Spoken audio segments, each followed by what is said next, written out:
먹고 살기 힘들어도 지나치면 안 되는 세상 소식 전해드립니다. 허리케인 데스크.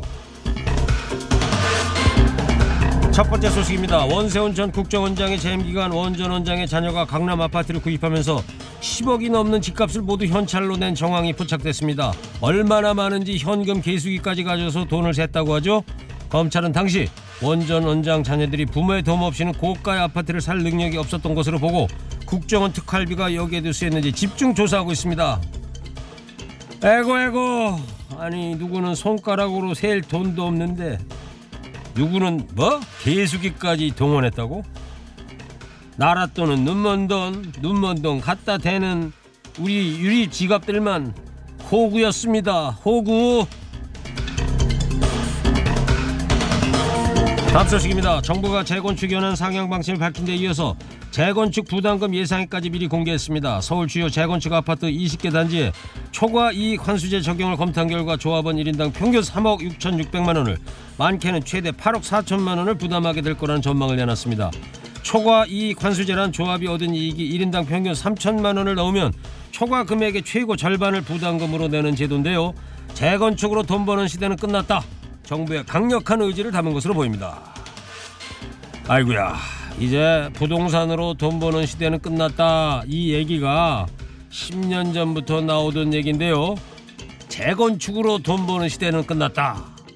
이건 앞으로 먹힐지 지켜봐야 되겠습니다. 10억짜리 집에 사는 사람도 있는 반면에 여관방에서 사는 사람들도 있습니다. 종로 여관에서 발생한 사상자 10명 가운데 3명의 장기 투숙자가 있었던 것으로 알려졌죠. 여관방 숙박비를 달로 끊으면 월 40만 원. 그래서 달방이라고 부르는데요. 사연 많고 생활이 녹록지 않은 사람들이 종로에서 가장 싼 숙소를 찾아서 이 달방으로 옵니다. 우리 사회 취약층을 위한 삶의 마지막 보루이지만 늘 범죄나 화재에 노출되어 있는 실정입니다. 하지만 몇 명이나 있는지 동사무에서는 파악조차 못하고 있는데요.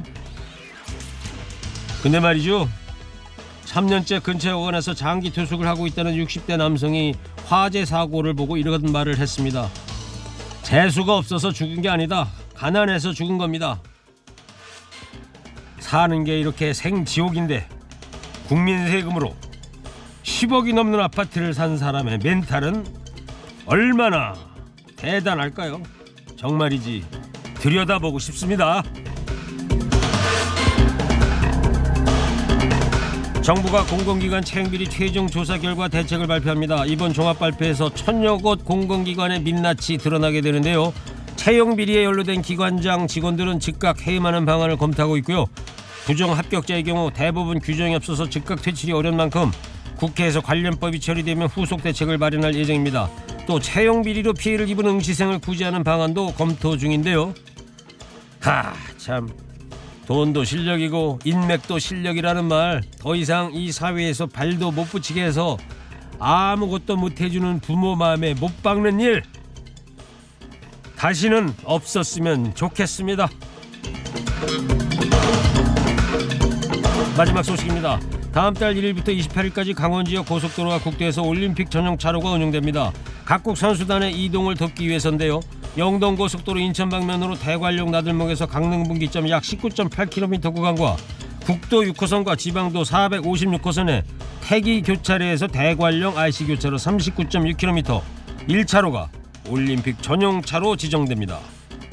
운영시간은 오전 7시부터 다음날 새벽 1시까지고요. 평창 동계올림픽 조직위에서 지정한 차량과 36인승 이상 버스만 운행할 수 있습니다. 다만 영동고속도로 구간에서는 9인승 승용 승합 자동차의 운행도 허용된다고 합니다. 아싸! 전세계가 주목하는 평화올림픽 성공적으로 개최될 수 있도록 함께해 주시기 바랍니다. 또 느닷없이 범칙금 날아오면 그것만큼 속쓰린 일 없지 않습니까? 오늘 허리케인 데스크 여기까지입니다. 깨어있는 시민이 됩시다.